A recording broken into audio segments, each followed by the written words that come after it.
his initiative. And when Ike wants something, he gets it. So literally within 3 months, we put a program together there. That's in its second year. And based on, I think, Beth, on that success that you also saw, it was demonstrated success around the corner, you know. It was very easy then to kind of sell this, because it was a sell. It wasn't like, yeah, we just do it. It was a sell up to the regents and the undersecretaries here at the Smithsonian.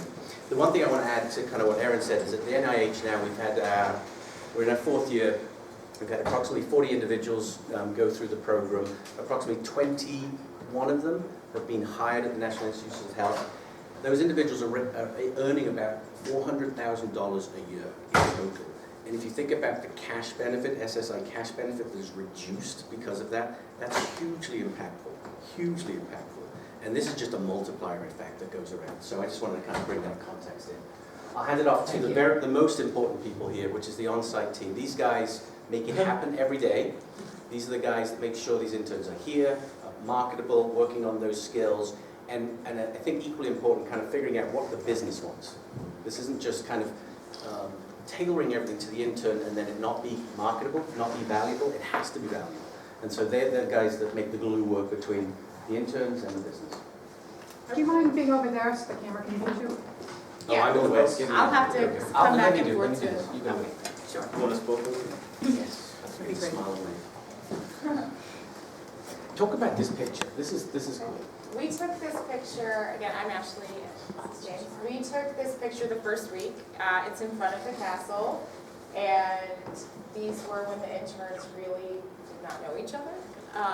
And They still like each other. they still like each other, yes. So it's kind We're of, getting to know. yes, and our motto has kind of become We Are Project Search, and we are also Seriously Amazing, which is the Smithsonian's motto. And I think, again, the other twist on kind of what Erin started with the program is primarily high school students. We've got a bit of a mix here of high school students and adults. So one of the things that the program is developing is that this isn't just for those lucky guys who come out of school and are ready to go. This is for adults who may have been languishing for a period of time as well. So not all these students, interns, are here from Ivy Mott School? No. There's some combination of Ivy Mott students who are in their final year of school. And we talk about high school, and I know we typically think 18 is a senior in high school, but for individuals with disabilities, they're entitled to be in school through age 21. So my students are 20-year-olds in their final year of their high school, or we call it post-high school experience. And then in combination with some young adults in their early to mid-20s make up the 12 interns that we have. And were they in a current day program when you recruited them to be in the program? Some were All nowhere. over the map, all over the map. So there are some who were not connected to services, there were some that were maybe in a day program in a segregated setting, and there were some that were job hopping, kind of unemployed at that particular time, but hopping in the background. I mean, literally, we've interviewed 50 people for the next year's rounds, and I think probably 30% of the people who are employed are backers at Giant. And I must say, love Giant, but yeah, I think that Project Search, I did talk about the high school piece. We probably are half and half. We're getting more and more calls from states because they're shutting their enclaves and workshops, and they've had people, to use Steve's word, languishing for years. And it's not going to be simple to take folks who've had a difficult time with hygiene and with scheduling.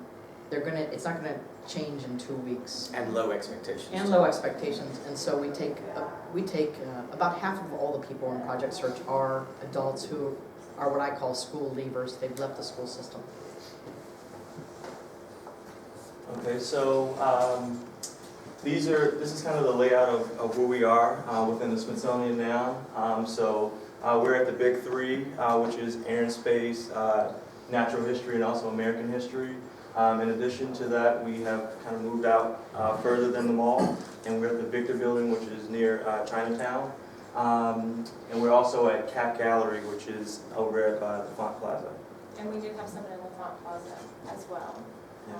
And a lot of these acronyms, OFMR is Office of Facilities, Management Reliability, OHR obviously Human Resources. What is OEMA? I always get that. Office of Equal Employment and Minority Affairs. There you go.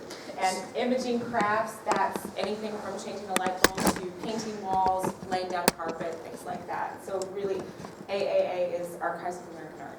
So I think the key here is it's top to bottom. We've gone through a lot of the different units, a lot of the different departments, from kind of the basic entry-level kind of maintenance through to really complex digitization work in some of the units. And then rotation 2, we added Smithsonian libraries. The help desk has been very interesting. That has to do with all of the work asset documents that come in from all of OFMR, which is the largest specific department under OFAO at the Smithsonian.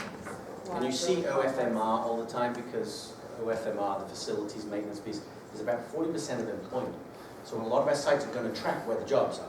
We're not going to be going into the smallest units that are not having that employment opportunities. We need to tie into the real market, business-driven locations. I'm going to interrupt here just for 1 minute, because I love what you see. None of these people had any experience at the Smithsonian. It's what we see in I've hospitals. visited a couple of times. Visited. It's remarkable, and sometimes I think because we have all these baggers and people wiping down tables, because we all see that. And because schools and service agencies don't get an opportunity to know what types of jobs are even available at the Smithsonian or available in a hospital. So when we bring them in and we allow them to stay here for a year, suddenly they're talking as though they're Smithsonian employees and they're using all the acronyms and they know their way around and they know that there are all these jobs that they would have had no clue about. And you can't suggest a person for a job if you don't know what jobs even exist. So I love what you guys are doing. It's great. Yeah, and I think what's important is, again, these guys, the interns, are embedded in the Smithsonian family. They all have Smithsonian emails, so they are up to date with whatever other employees are getting information-wise. Talk a little bit about some of the non-work-related stuff that brings the family up. That's really cool. Yeah, I was going to say, we've been fortunate enough to be involved in a lot of the Smithsonian events. There's a Shape Walk, which takes place 2 times every year, which emphasizes exercise and health and wellness. We participated in the gingerbread habitat building, which any Smithsonian employee can build a gingerbread house that has to relate to a zoo animal. Was the tigers this year. We've been really, really fortunate. These guys, again, they have a badge so they can go in and out of the staff entrances. All of the museum shops, they get discounted. The IMAX theater, they can go and see, 2 movies a year for free? They can go to 1 per month. One per month, okay. So I haven't done it before. So. But I think the best part too is, another thing is our Project Search Smithsonian program, they all wear the blue shirts, which I don't know if you can see my doors, but blue shirt with the Project Search Smithsonian logo. And they've become recognizable, especially here in the Ripley Center, but also in the museums. And I think that's brought them a lot of pleasure as being a part of it. Exactly. So this is Aramis. Here, this is OFMR Health. Cool picture in the middle. I love that. Yeah, that's actually something that her supervisor took a picture of. So Aramis, as Aaron was saying, we have 3 rotations. Aramis started with the facilities department with housekeeping, light maintenance, and we found that wasn't her wheelhouse at all. But we knew that in Clash, with the typing web and setting up PowerPoints, that she had a knack for computers. So we took this position with the OFMR help desk, and we kind of developed a site. We knew that she had very close proximity to a supervisor, which is the added support that she would need to be successful. So she's done her last 2 rotations there. She completed a project that was over 6,000 documents, which she scanned into the computer into paperboard within, I think, 3.5 months. Or Yeah, so. they were thinking, it was going to take forever. In 10 weeks. And this was years worth of backlogged work. I think 2007, 2008, it went back to. And then in her last rotation, she is now working out of SharePoint. So she's taken OFMR generator asset forms and putting them together. So she's producing folders, and this is actually for another department. So again, those marketable skills. There isn't someone in OFMR that was doing this job, and now someone is doing it. But it was a job that was very much needed. Yes. A huge backlog of work, and they just didn't have any means for making it, for anybody getting to it. And Aramis is a wonderful young lady with a huge personality, an individual with autism. She would not have had this kind of opportunity, would not have. would not have even been thought of as someone to be given this. And that goes into what Erin was talking about with family involvement and in terms of giving these opportunities that she wouldn't have had. So Kendra, this is Kendra's from her first rotation when she was at Office of Human Resources. And Kendra was doing, I mean, goodness gracious, the amount of resume data entry that she had to do in terms of position descriptions. Also, the reason we have the phone there, because everybody thinks, oh, you know, answering phones, marketable skill. Kendra taught other people in the office how to transfer phone calls just from outside lines. So again, that is a very marketable skill, quite frankly. And obviously copying and scanning and shredding. And the thing about Kendra too is she actually now she's going to shortly be going to the Natural History Museum in OFMR as well. Kendra loves being around people, and she has excellent office skills, but she's more marketable in terms of customer service. So that's where she's going to be going next. Who else is there? Ted. This is Ted's first rotation with Natural History's Botany Department. So as you can see, he's unloading and loading the refrigerator. He's got a task of actually taking mail down because they have domestic and international packages that need to be sent out. Here he's interleaving actually specimens that have to be bundled up. So this is another position where, you know, they had a real need for it. And they have a contractor there, but, you know, she wasn't meeting the rate of production that they would have liked. So they had someone come in and kind of help her out. So it's been a really good. These aren't hospital specimens. Yeah, these are botany specimens. Plants from all over the place. Yeah. He loves telling you where he got the last, oh, I had a specimen from Puerto Rico. So this is Ernest. Ernest started the first rotation, OPS Office of Protection Services at NASA Air and Space Museum. And he was a security assistant, and he had multiple tasks, but Ernest is a customer service guy. That's his most marketable skill, hands down. And he was in charge of counting how many visitors came in and out of the Air and Space Museum. I can tell you that during peak season, that's a very important job. That's what the second most visited museum, right, Beth? Air and Space is a first. Oh, it's first. Oh, it's higher than Natural History. Yeah. So it's very, very important. And now, recently, we're so excited. He started in the collections department at the National Postal Museum. He's the first intern to go to the Postal Museum for us. And again, he's doing work with the information desk. And he's also started exhibition maintenance, which is under the collections department. And this is very specific glass that Ernest has to clean, and very specific to the exhibits in terms of maintaining not only the appearance, but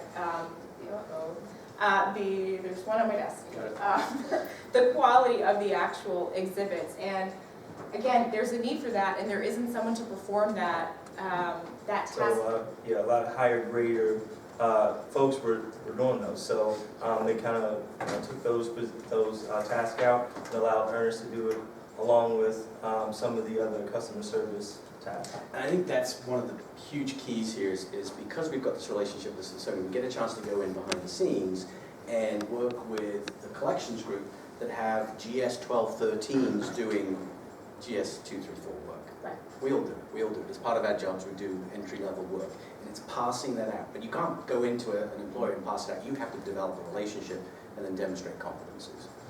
Exactly. And Ernest is another guy. He is an Ivy Mount graduate. And so Ernest is at the point in his life where Ernest is ready for a job, and we need him to be ready. So Katie Donahue, she has been at the Archives of American Art all year. Is she our rock star? She's our rock star. They're all rock stars. Oh, sorry. No, the best story about Katie is if you look at the far left, that's her using Adobe Photoshop. One of the duties that the archives has is they publish books, and someone in the department, not her mentor, not her supervisor, came to us and said, by any chance, does Katie know how to use Photoshop? And we said, I don't know, we'll ask her. She did, and Katie learned how to do that independently. No one else in the office knew how to do it, and they had to use Photoshop to prepare pictures for an upcoming publication. Katie was in charge of that entire project, and she's credited in the book. And these are people who have IQs under 80? Yes. Yes. But the other thing about it, and I discuss something that differently than you guys are, this project is not for the benefit of the Smithsonian. Our folks do contribute to the businesses. Oh, Yeah. Oh, absolutely. But ultimately, it is for our young people to learn skills. They're really in Yes. focus. Yeah. yeah. And it's, but they're skills that are marketable, and that with a letter from the Smithsonian that says, you know, I worked with this person for an Yeah, I mean, internship, they can go on to get. You think about Aaron's. Aaron's already had some Word experience, maybe some Excel experience. SharePoint, that's not something that we would normally, in a training program, go out. That's something these guys use. Yeah. And lots of businesses use it. You Right, put that and on it a helps resume, the it's like, I can business, but sell. that's not why you did it. Yeah. I mean, you go in and look for skills that our folks need first, Yes. and then if we end up doing And the then systems, we that's a layer good thing. on and layer on. I Right. think that's the key is, But that was- so from zero to the end of the 10-month program, people are coming with some basic skills, and we're layering them on to make them more marketable. Right. And that was something that was identified by her supervisor, Yeah. where he said, she's got this mastered down. I mean, we made a picture task list for her and everything like that. Within 2 days, she had it down, and we said, well, we have this other project that we want to try her with. So let's see if she can do it. And 2 or 3 days, she's got it down. So, I mean, it's just been amazing. We want to have time for questions, so I want you guys to be able to Okay. hit the highlights. Okay. Richard, he's been a... Richard last Yeah, exactly. He's been at OFMR, NASM, all 3 rotations, and this, like Steve was saying, layering on skills. He started with just the light maintenance within the exhibits, but then we started him to using some of the machinery, so the high-speed buffer, extractor, they have a gun buster, and then high-speed scrubber, which, you know, so, I mean, he's just amazing. Let's see, Austin Locksmith, again, talk about skills that Austin didn't have. Austin, I mean, his favorite thing to do are create YouTube videos, and he's come in here and learn how to cut keys, destroy keys, pin cylinders, file keys, go on runs independently, skills that And he learn never. some flexibility, because he came in and said, I'm going to work with animals. He wanted to work at the National Zoo, that's why he did this program. Which is why because most he was people hoping join for an Smithsonian. internship. We don't have an internship at the zoo. Yeah. And at this time, we do not have an internship at the zoo. But We to hope to have one. Aaron's point of marketable skills, Yes. the amount of employment in large mammals is quite small. Yeah. So we needed to make sure Austin understood there were other opportunities beyond elephants. Yeah. And so we needed to kind of give him the skills, and he fought through it and he challenged through it, and he's figured out now he's got some other skills in an area that who knew there was a lot of need for those. Who knew? All right, so Andrew, he's with SI Craft Shop. So, like Ashley was saying earlier, laying carpet, vinyl baseboarding, changing lights. Those are all the things that Andrew learned how to do and has done them independently. So he's brought a lot of skill back. He's right now in AV, which is his wheelhouse, and he wants to do that. So it's been amazing for him. And I think the difference here is these guys are thinking individually. So Andrew's passion was audio video. Yeah, and maybe he actually helped Ashley connect up the projector and so on and so forth. And so there's a little glimmer of something that we can go for. And the Smithsonian says, sure, let's figure out. And then you're working with career professionals who know what the tasks are, what the marketable skills are, and how to get that person further along in that. And I'll wrap up with Zachary. Just Zachary, number one thing for Zachary, he wants to type and be on a computer and enter data. And he has learned how to digitize photographic slides, actual photographs. He digitized almost 10,000 slides in less than 3 months, something that he had no experience in doing. So his rate of production and dissemination here. Thanks, Zachary, is the last one. Is it awesome? Thanks. Oh, Donnie, libraries. So quickly, Donnie was with the Smithsonian Libraries. Throughout the 3 months, he was able to pull and shelf books. He did pagination, Flickr, so that a lot of photographs were more findable to outside Smithsonian people from the outside who were interested in finding those things. And you know, he brought a lot of skill back, and you know, they want to bring him on for the last bit of the 3rd rotation, so we're trying to make that work so he can be employed with them. So in every instance, each of these guys has grown and developed as part of the program. And in every instance, Lou is telling me to cut it off. Which is what I did. These guys have demonstrated competencies that we wouldn't have probably expected from the beginning, and demonstrated in a place that people now want to use those competencies. So back to those marketable skills being put, supply and demand in the right place. I know on our agenda we talked about tours. I think that's probably not going to be feasible within the time frame, which is, I think, fine.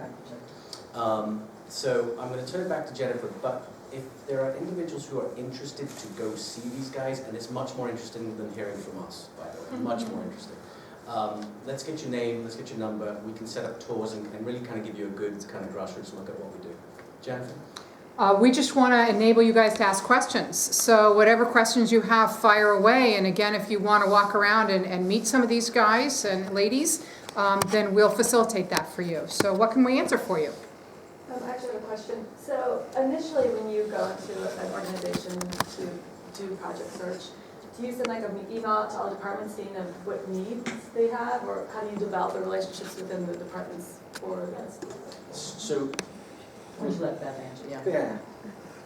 The way that we developed the relationships is that we started off with a kickoff for Smithsonian staff to help them understand what project search is. And we had a really great turnout for that. We had like 80 people show up for the kickoff to learn what it is all about.